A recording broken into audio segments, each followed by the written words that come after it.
Welcome to Sleep with Myth. Close your eyes and let the world fade away.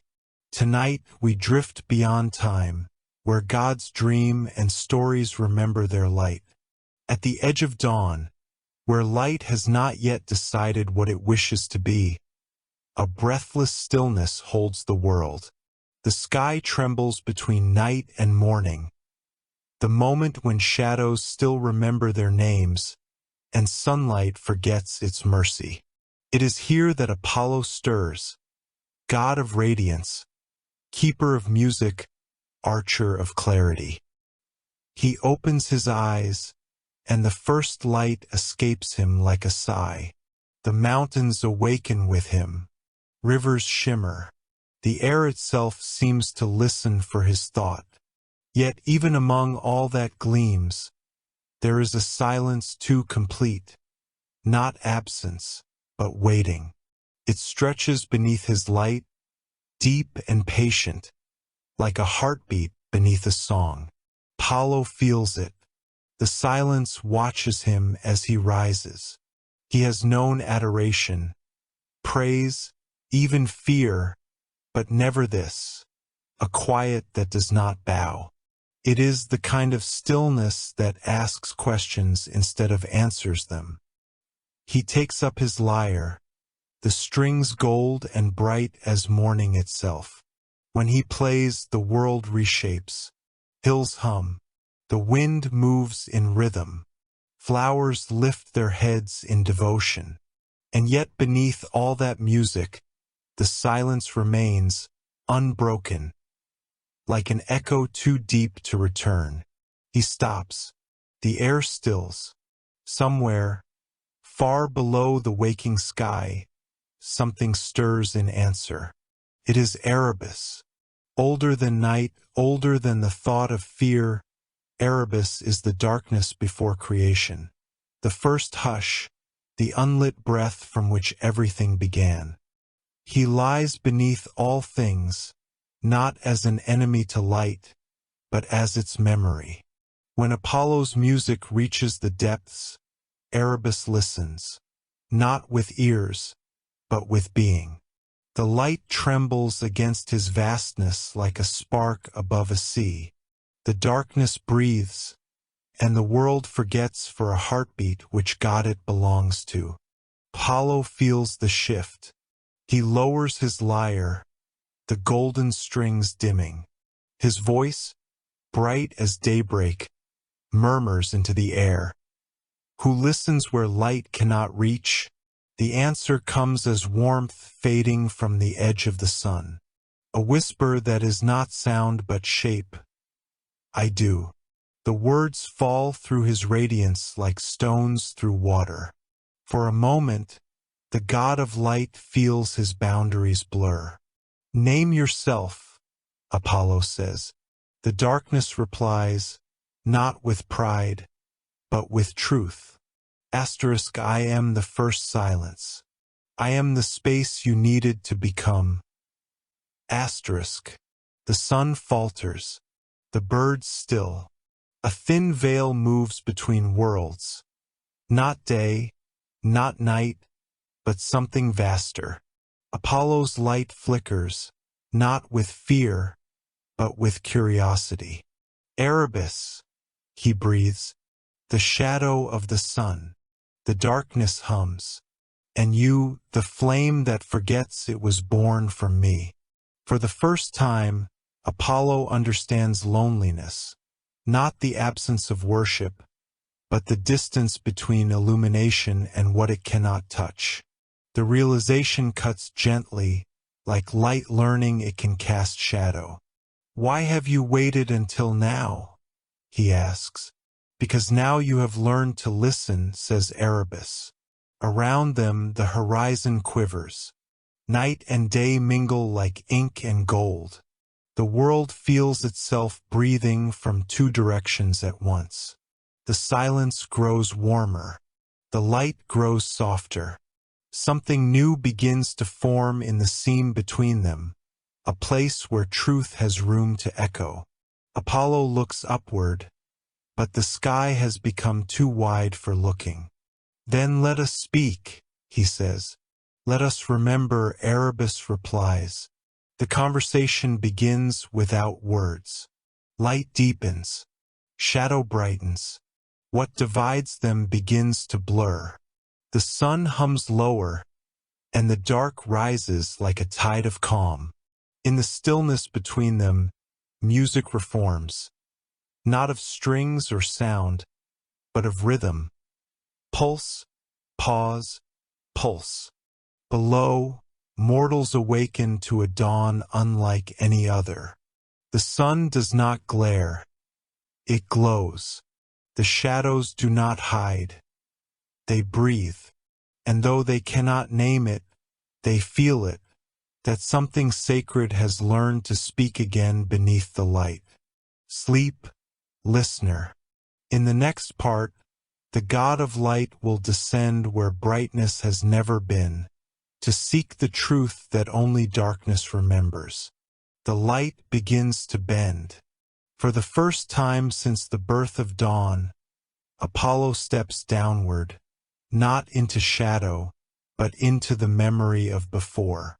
The sky folds behind him like a closing petal, and the brilliance that has always followed him begins to fade into a dim gold that trembles at the edges of black. Every breath feels heavier, as if air itself remembers an older language. The descent is not a fall.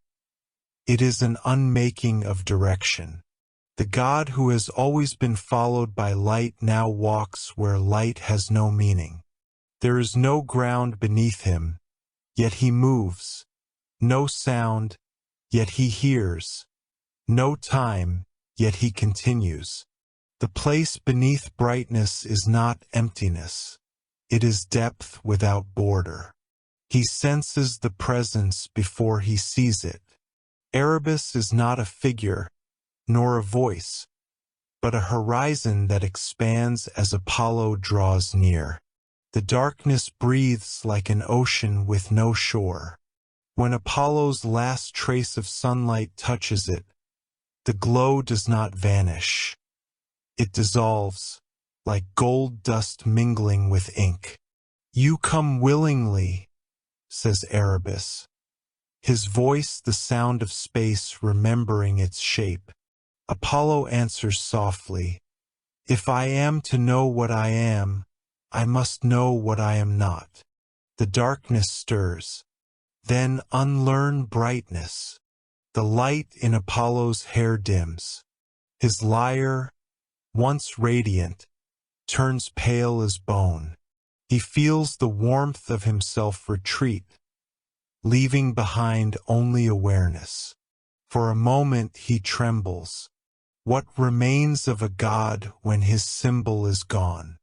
Fear, Erebus murmurs, is the shadow of certainty. Let it pass. Apollo breathes. The tremor quiets. He closes his eyes, not to hide from darkness, but to meet it. When he opens them again, he sees faint lights moving within the black. Soft ripples of dim color, slow as thought. They are not stars.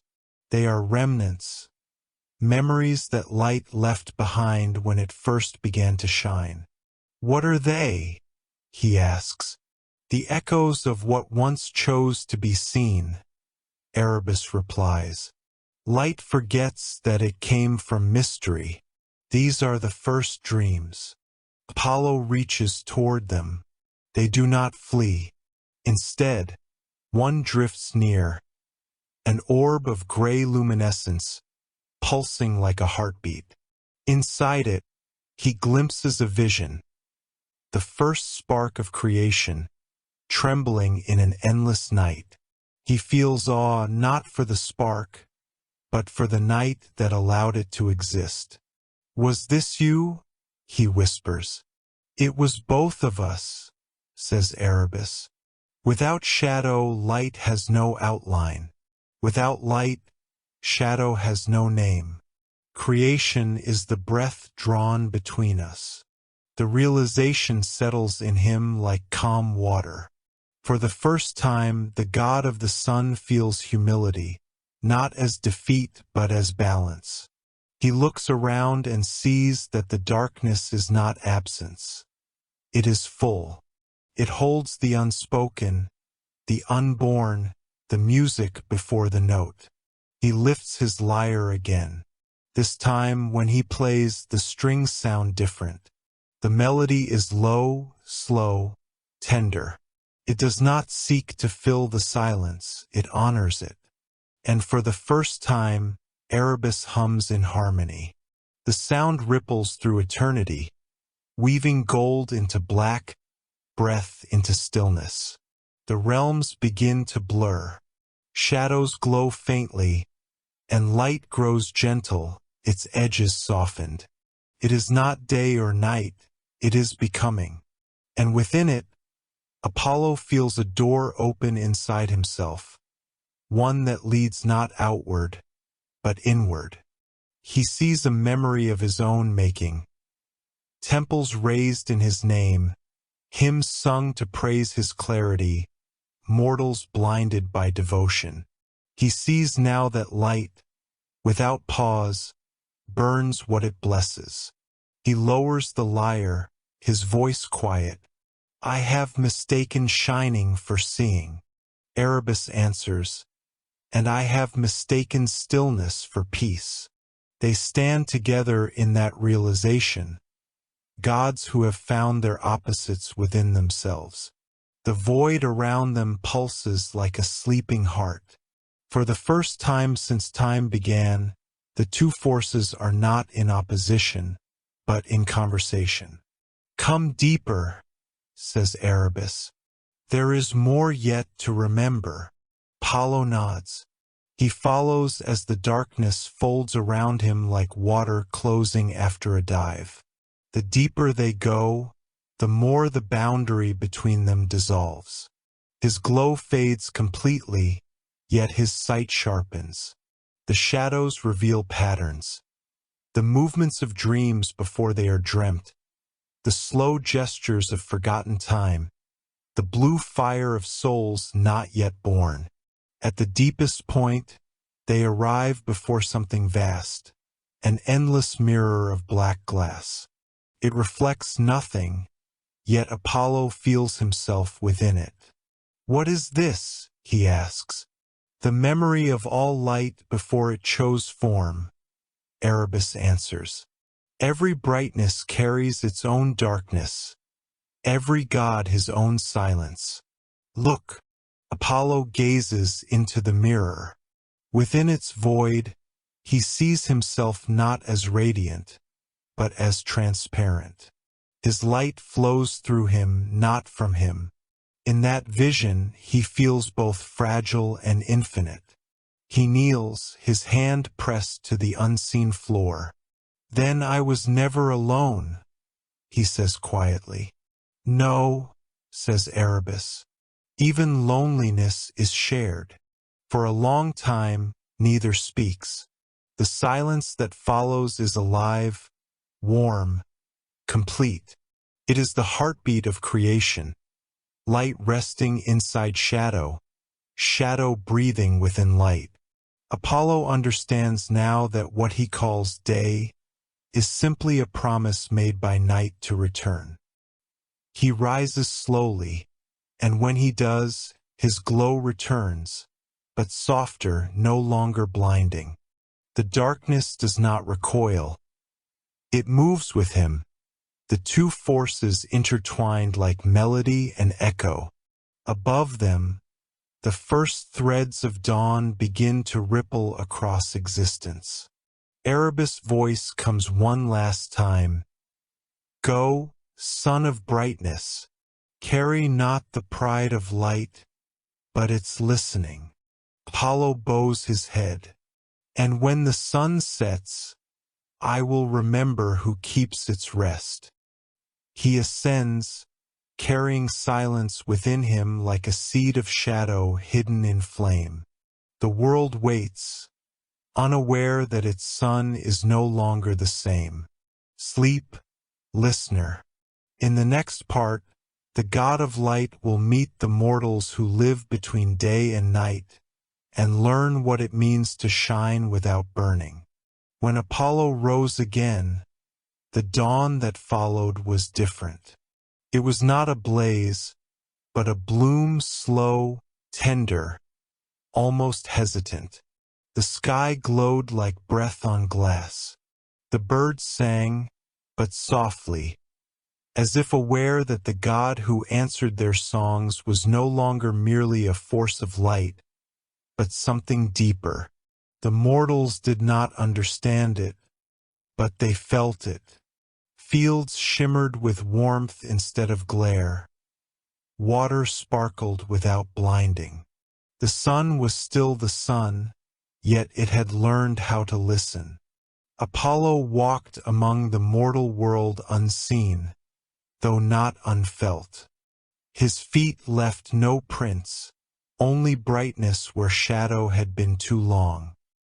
He wandered through villages and valleys, through temples built in his name, hearing hymns that once would have pleased his pride. Now they only echoed like empty halls. For the first time he noticed the spaces between the prayers, the pauses, the breaths, the unsaid. It was there, in those pauses, that he began to hear something else.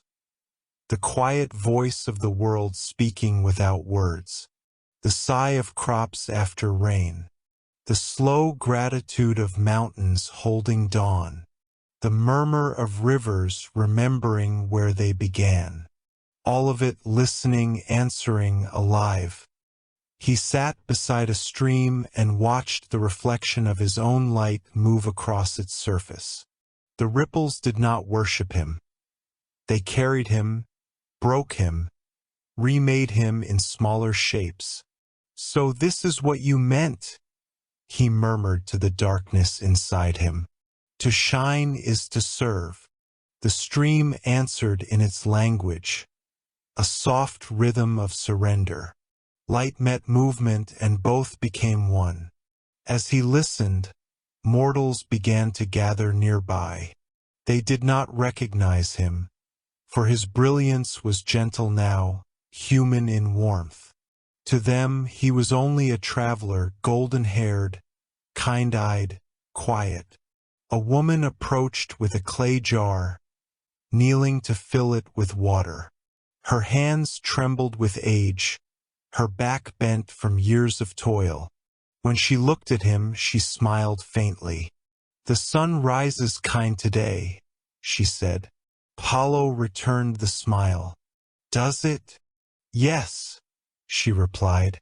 "It doesn't hurt to look at it anymore." He said nothing.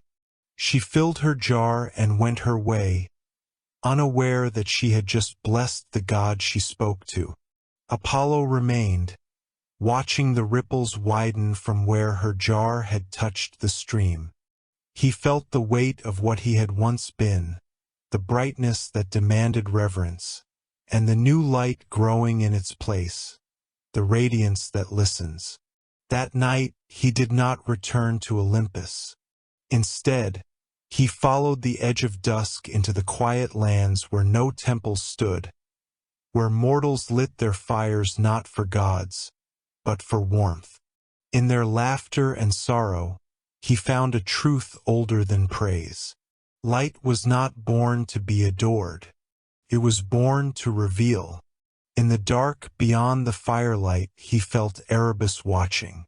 The presence was neither distant nor near. It was simply there, like the gravity of meaning. "You walk among them," said the voice of shadow, low and steady. "Do they see you differently now?" Apollo looked toward the stars. "They see me as they see each other, imperfect, beautiful, alive. Perhaps that is better." "You have carried my silence well," Erebus replied.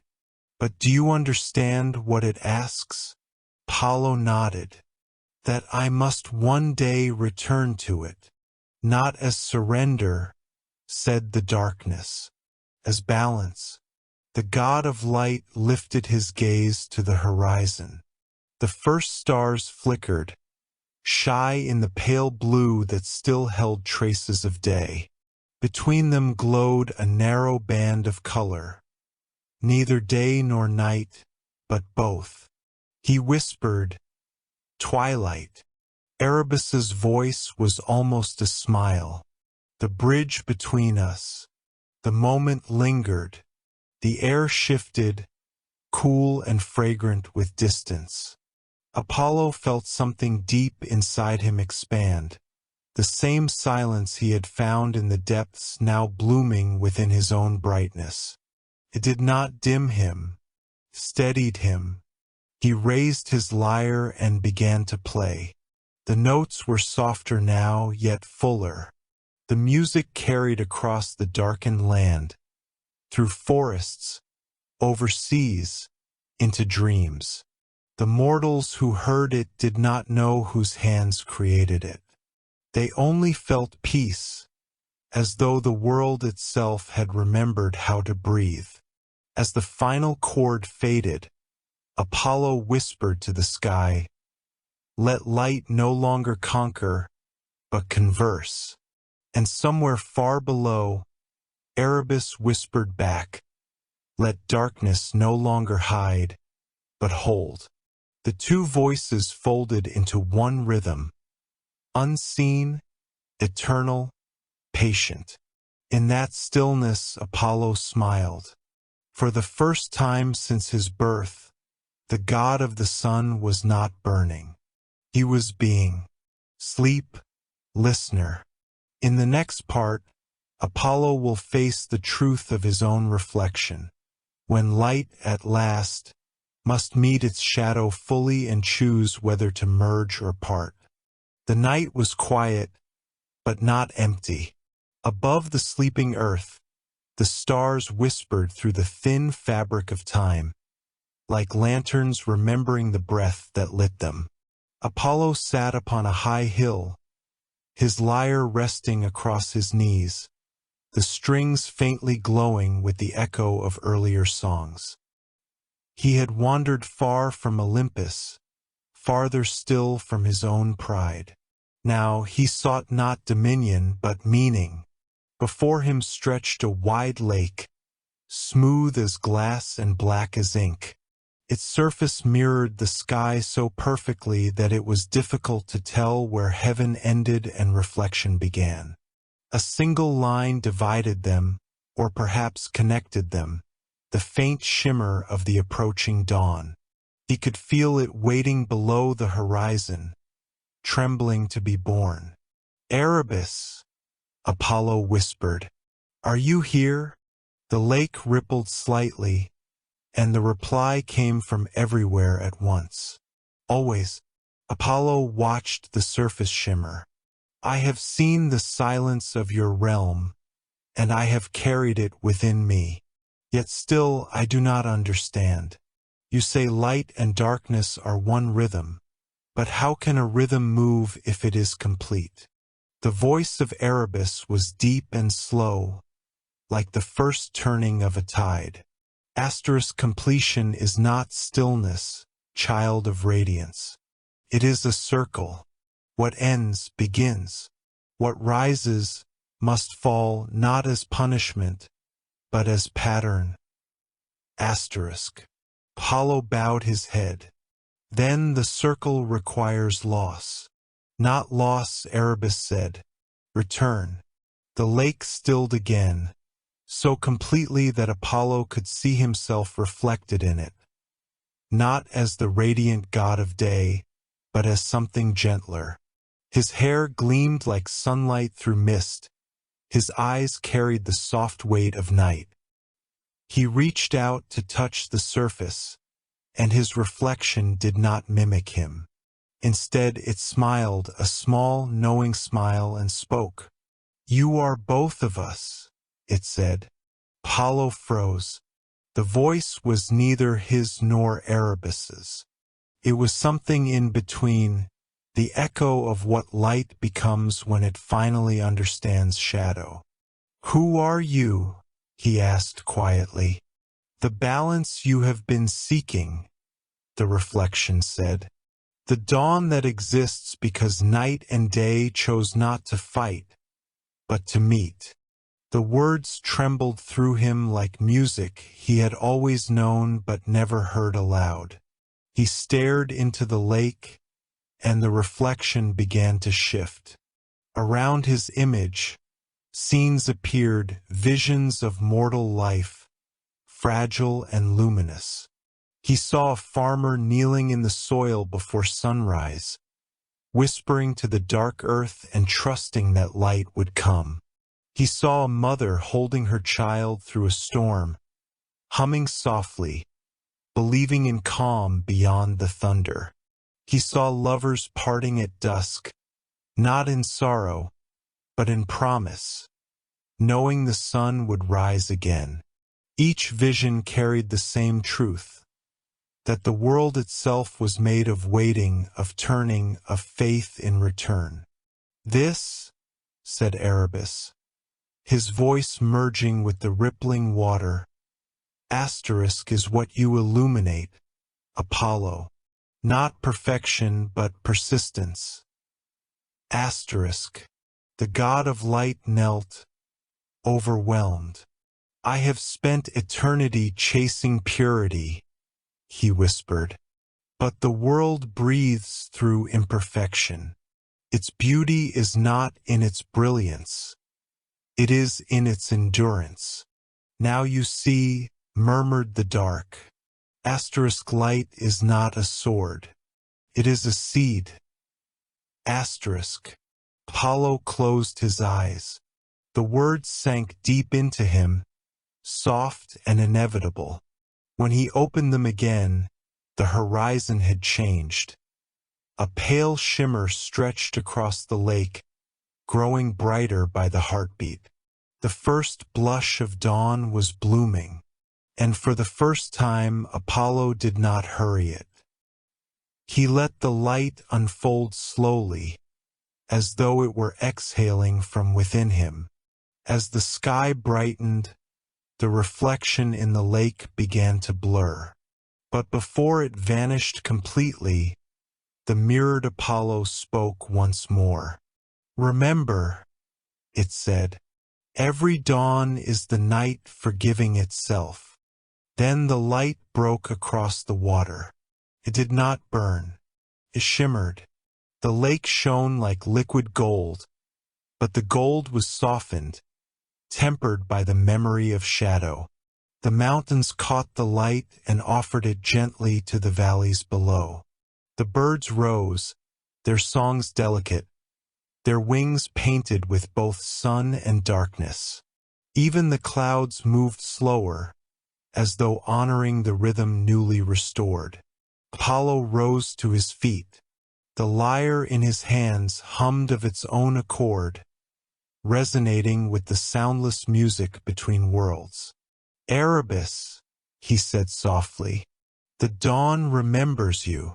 And I remember dawn, the voice replied, fading like a sigh at the end of a dream. As long as you listen, I remain. The sun climbed higher, but its ascent felt humble, an offering, not a command. Apollo turned and began to walk eastward, following the light he had once been. The world stirred gently around him, renewed. In the distant heavens, the gods of Olympus looked upon the softened glow and wondered. Some whispered that the sun had changed. Others said the world had. None understood that both had learned to share the same song. Sleep, listener. In the next part, the God who learned to listen will be tested. For light that learns humility must prove whether it can still lead when the world forgets its rhythm. The days that followed were golden, but uneasy. The sun shone gently now, no longer fierce but kind, and yet the world below began to murmur. Mortals missed the brilliance they once feared.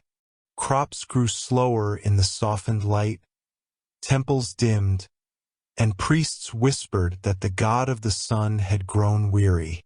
They prayed louder, burned more offerings, and built taller altars, as if shouting might wake the radiance they remembered. Apollo watched from the horizon, his heart heavy with silence. He had brought peace, but the world still longed for spectacle. They mistook gentleness for absence, and mercy for weakness. The god of light felt the old fire stir inside him, the hunger to dazzle, to remind them of who he was. Yet each time he raised his hand to the sky, he saw his reflection in the lake of dawn, and the memory stayed him. Still, doubt has gravity. Even a god can be pulled. One morning, as the sun began its quiet climb, Apollo felt a shift in the air, a trembling deep within the rhythm he had built. The light wavered, dimming not by choice but by force.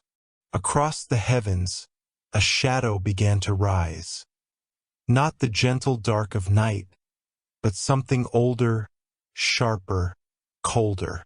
Crept like ink poured upon gold. Erebus stirred in the deep. "Do you feel it?" came the voice from below, edged with warning. "Yes," said Apollo, his voice low. "Something has forgotten its place." The shadow spread faster, swallowing the horizon. The world darkened under its reach, not with peace, but with confusion. It was not Erebus's doing. It was something born of imbalance, an echo of all that light and dark had failed to reconcile. A mirror cracked by memory. The mortals called it an omen. The gods called it an eclipse. Apollo flew upward, his radiance flaring for the first time in ages. The heavens blazed beneath his wings, gold against the encroaching void. "What is this?" he demanded. Erebus answered from the silence between worlds. It is what happens when memory forgets its source. The shadow of your own light. Apollo stopped in midair. "My own. Every sun must face its echo," said Erebus. "Every god who learns to listen must one day hear his own noise." The words struck like arrows. He looked down upon the world, now split between light and absence. The mortals below cried out in fear, blaming him, praising him, pleading all at once. Their voices rose in a storm of need, and he felt it drag at his heart. This was the weight of divinity, the endless longing of those who do not understand the gifts they are given. In the darkness of the eclipse, he saw a shape begin to form, a great figure woven from shadow and fire. It was him, yet not. His reflection, his pride, his forgotten blaze-given body. It glared with the fury of the sun he once was.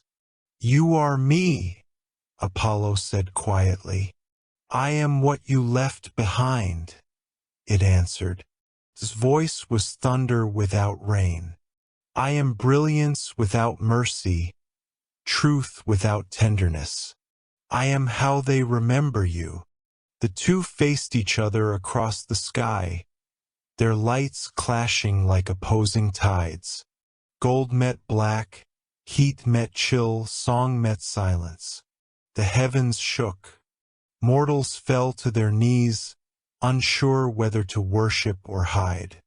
Erebus's voice whispered like wind through deep caverns. "Do not fight yourself, child of dawn. Balance cannot be won through battle." But Apollo was trembling. The sight of his former self, the god of fire and perfection, the bringer of blinding truth, filled him with both shame and longing. "You are the light they loved," he said. "I am the light they feared," said the shadow. But fear kept them faithful. The words stung. For a moment, Apollo felt his new calm waver. The shadow saw it and smiled. You can make them remember. Burn again. Let them worship you as they did. He almost believed it. Almost. But then he felt a pulse beneath his heart. The echo of Erebus. The rhythm of stillness he had learned. It beat quietly, patient and steady, beneath the chaos. He closed his eyes, and in the center of his mind he heard the voice of the dark. Asterisk completion is not stillness. It is a circle. Asterisk. Apollo lowered his lyre from his back. The shadow laughed. Will you sing to me, son? I am your silence. No, Apollo said softly. You are my noise. He played. The melody was simple. No grand chords, no thunderous brightness. Just a slow, even pulse. A song that carried the sound of dawn breathing through night. It did not fight the shadow. It folded around it, wove through it, soothed it. Each note found its reflection in darkness, and together they began to hum in harmony. The eclipse paused. The figure of shadow wavered. Its anger dimmed, confusion softening its fire.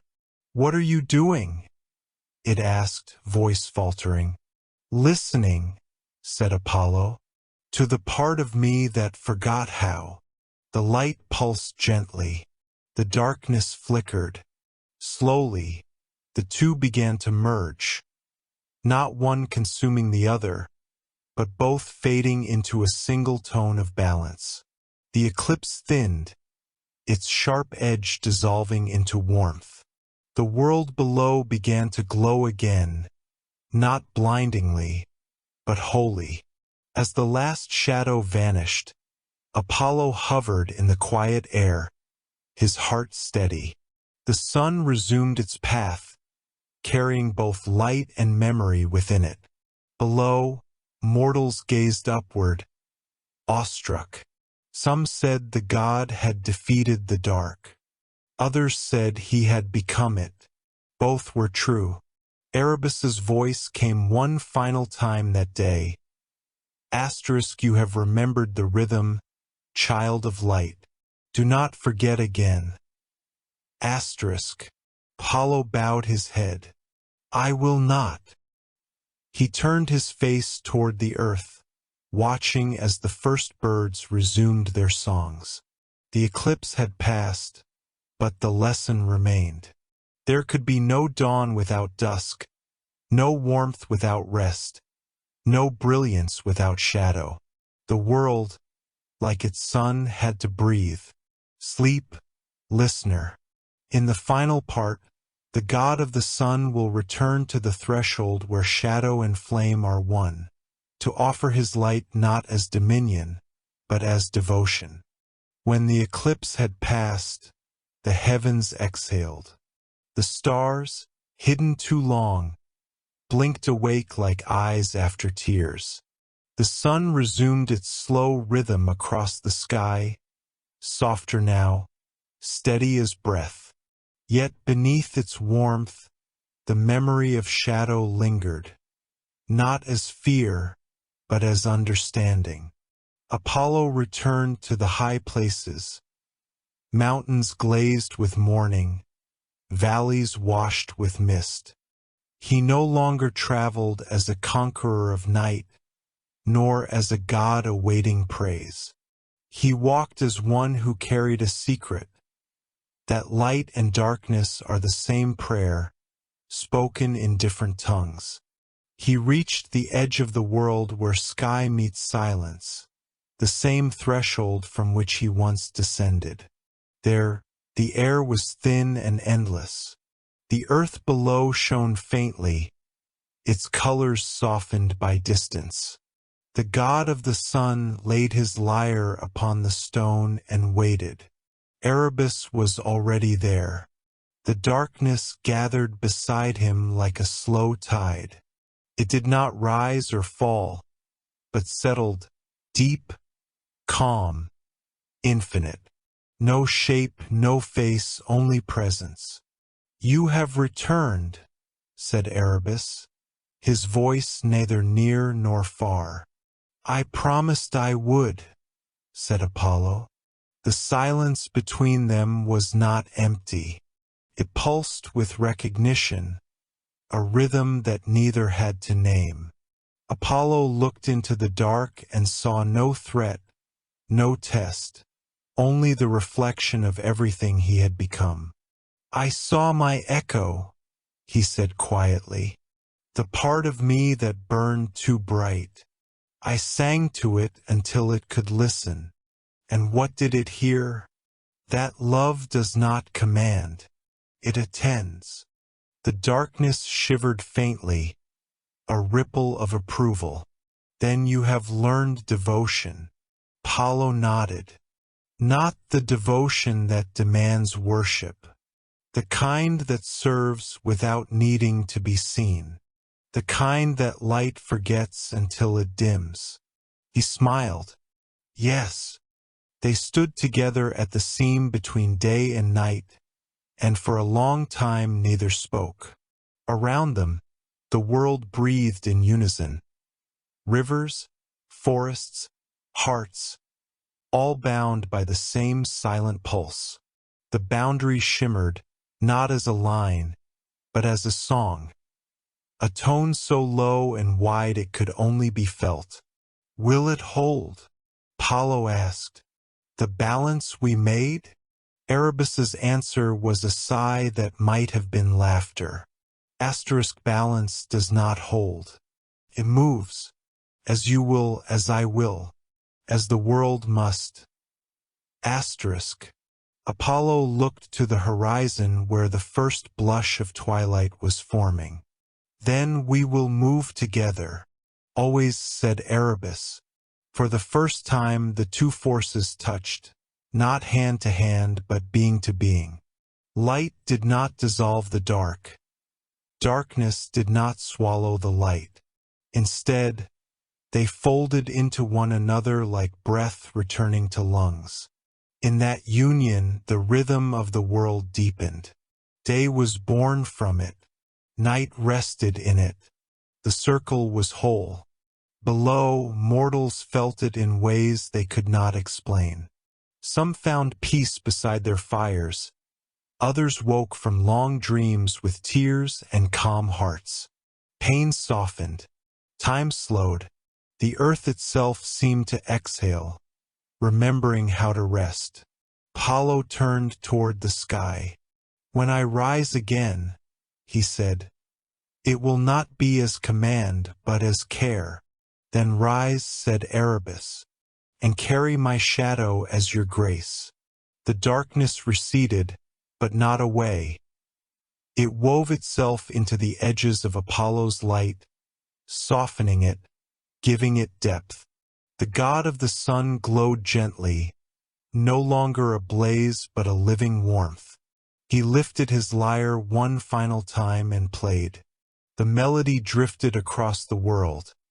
Not loud, but endless. Endless. It was the sound of all things breathing together. Birth, death, sorrow, love, return. As it spread, dawn unfolded behind it, painting the heavens gold and violet. The first light of the new day carried no glare, no pride. It was light that had learned tenderness.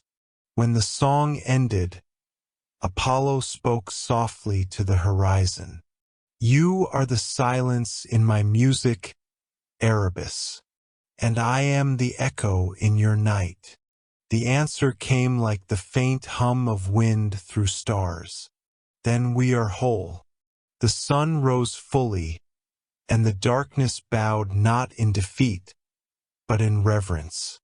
The world awakened to its rhythm, one not of triumph, but of trust. The god of light had not won. He had become, and from that day onward, the dawn was never harsh again. Its gold always carried a whisper of violet, a trace of the first silence. Mortals looked upon it and felt both awe and ease. They called it the gentle sun, and though they did not know why, they loved it more than ever. Sleep, listener. Let the story rest where it began, between brightness and stillness, where the gods remember what it means to breathe. Thank you for listening to Sleep with Myth.